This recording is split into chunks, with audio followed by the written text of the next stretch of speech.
Christian mission and it is referred by God.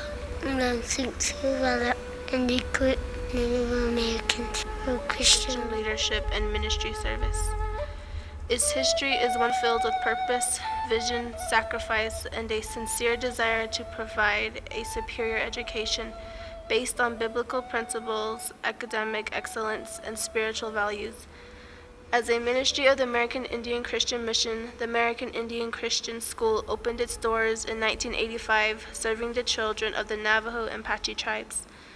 Since then, hundreds of children from these nations have benefited from a quality of Christ-centered education. Hello, welcome to the American Indian Christian Mission in the White Mountains near Shiloh, Arizona. I'm Roger Nosker and this is my assistant Shamika. Over the next few minutes, you'll be joining our staff and students and hearing from them about their lives here at the mission and what life is like for American Indian children living out on a reservation. Since 2001, the ministry here has doubled in the number of children we serve in our school and in our on-reservation and summer enrichment programs. Shamik and I invite you to join us in First Nations Future Leaders.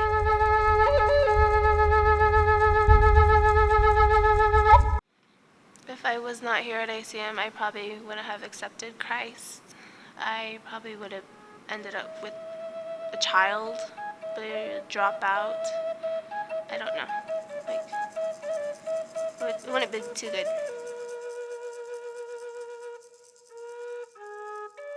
The one thing I see with these kids that I didn't have to face when I was growing up is hopelessness. They seem like, all right, this is how it is. There's no chance of getting better. There's no American dream for them. The fact that they can lift themselves up and become whatever they want to be. They don't seem to dream that, like I was given that dream as a kid. And so it's kind of sad. They don't seem to like want to get off the reservation. They're almost like ostracized. They do leave the reservation a lot of times, and the idea of going to college and doing something you actually love to do doesn't seem like it's a dream to them or even an option.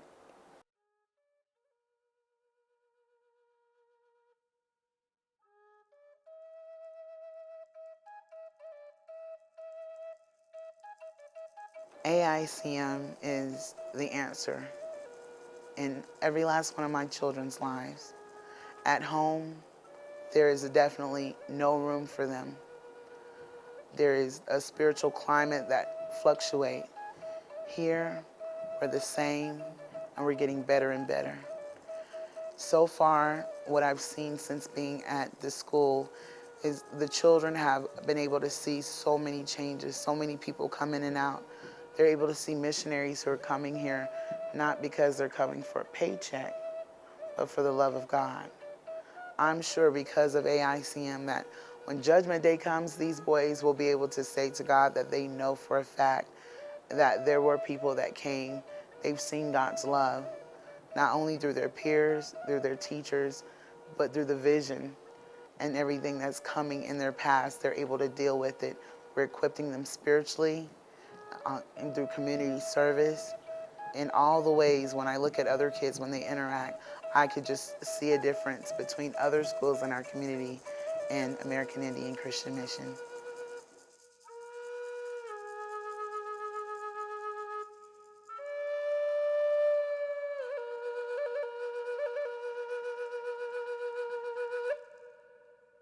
My name's Priscilla and I'm 8 years old and I live in Chinatown. I want to teach on the reservation. I'm 5 and I'm in kindergarten. The American Indian Christian Mission strives to first make disciples of the Navajo and Apache children, raising up leaders among the Native American people for Christ.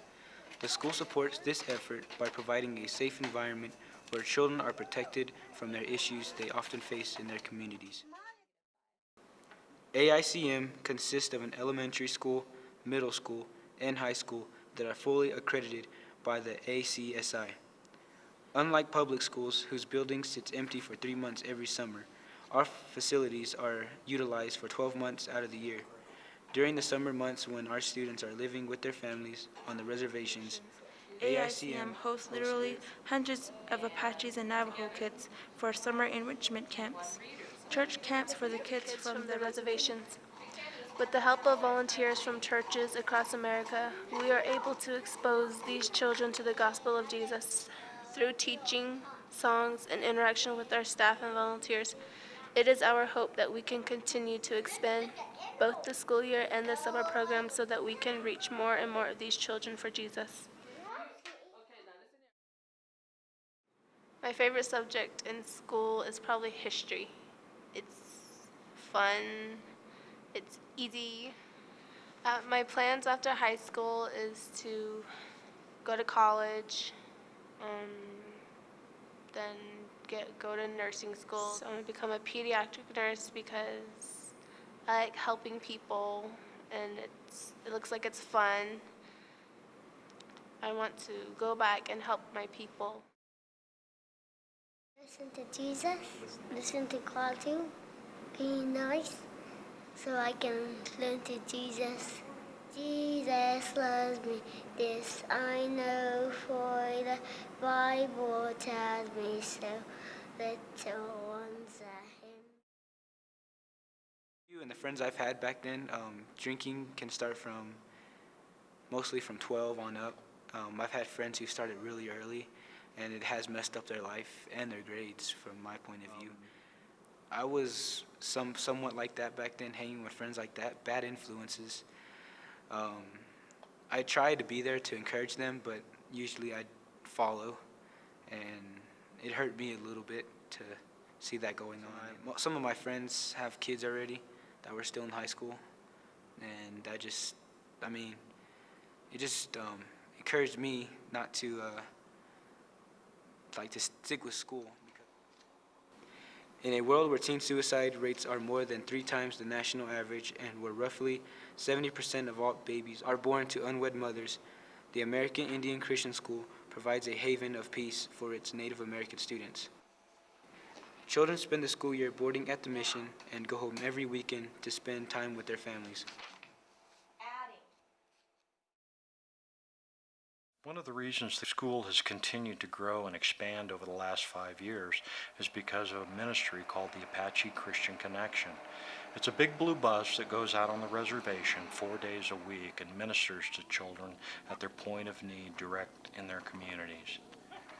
For many of these children that are seen on the bus, this is the only church they'll ever know. Some days we pick up as few as a dozen, some days we have as many as 60. And the kids learn Bible verses and learn about Jesus, and they learn praise songs. And then a lot of the time is spent with the kids in recreational equipment, playing games and jump rope and shooting baskets. When the school first started, all of the children that attended here were Navajo. But because of this bus ministry, we're now about a 50-50 distribution between Navajo and Apache. This bus has gone out and it reaches these communities. It provides the kids a safe place to be. The tribe recognizes the blue bus as bringing something of value as opposed to taking something away. And our staff and the ministry teams that help us on this bus are allowed to go places on reservation that most non-Indian peoples wouldn't be allowed to go. And with what we're doing here, it's opened up a lot more doors than just playing with kids. Now we're able to go and talk to parents. We're able to understand some of the struggles that they are going through. And through some of those struggles, we try to help them with, I'll say, a Christmas food box like we did today over at McNary. And these people are so appreciative of anything that we can do for them. And the ministry is just so much more than just a kids ministry or a youth ministry. The bus is a converted school bus, been painted blue, and so sometimes we're called, the blue bus or the Bible bus or the Jesus bus. But either way, they know that they can go on to this bus, and it's for fun. There are toy boxes full of rollerblades and skates. There are footballs. The basketball hoop's been put on the back so they can shoot baskets and play basketball. We have various games, especially in cold months, a lot of crafts, beads, nail polish, because we do get some of the older teenagers too that just love to come and sit and chit-chat and just talk about their life and relate a little bit. We're out in the community of Piñon, out in the Navajo Nation. About half of the students that attend our school come from out here. We're about 150 miles from where the mission is, close to where one of our school bus stops is. The kids that live in these rural areas, many of them come from homes with no electricity, no running water, no utilities of any kind, subsistence living.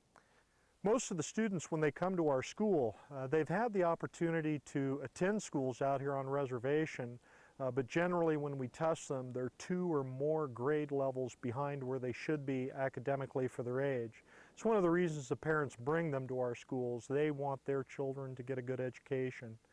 Some of the other reasons parents bring their kids here is they know they're going to be in a safe environment. For the Native American people, they do want their children spiritually nurtured. They are exposed to many different spiritual messages out here. Native witchcraft, different types of cults, Wicca, satanic types of things are all very common. And so these kids get a lot of different influences. Most of the children that attend our school do not come from Christian families or from Christian homes. A lot of the kids come from very poor families. Over 90% of our students come from well below the poverty level. Most of them are isolated in these areas, so they don't have access to jobs. They raise sheep, and many barter for native rugs and native crafts, and that's their sole income. The rate of alcoholism and the rate of suicide amongst Native Americans is almost twice as high as it would be for Anglo peoples out in the broader culture and society. There's much about this culture that's very positive and very life-affirming, and it's very compatible with biblical principles. Much of Navajo and Apache culture is very compatible with Scripture, and we try and encourage our families and children to maintain their heritage. Most of us didn't have to give up being who we were when we came into relationship with Christ. The same is true of these people. They're very receptive to a spiritual message. They want to know who the Creator is. And we do our best to provide that in a way that's culturally relevant, that makes sense to them. Many of our kids are involved in our chapel services, and to celebrate in chapel they might be dancing to native drum and dancing a native dance, but singing praises to Yahweh. Not a form of worship service that we might be comfortable with in our own church, but I think it honors God, and God smiles when He sees that. These children aren't any more or less valuable than children in your own communities, and we understand that. In God's eyes, children are children. But there are certain things these kids don't have. First and foremost, they do not have access to the gospel, and that's what we're here to bring them. Secondly, they don't have the same equality of opportunity that most children in our country have.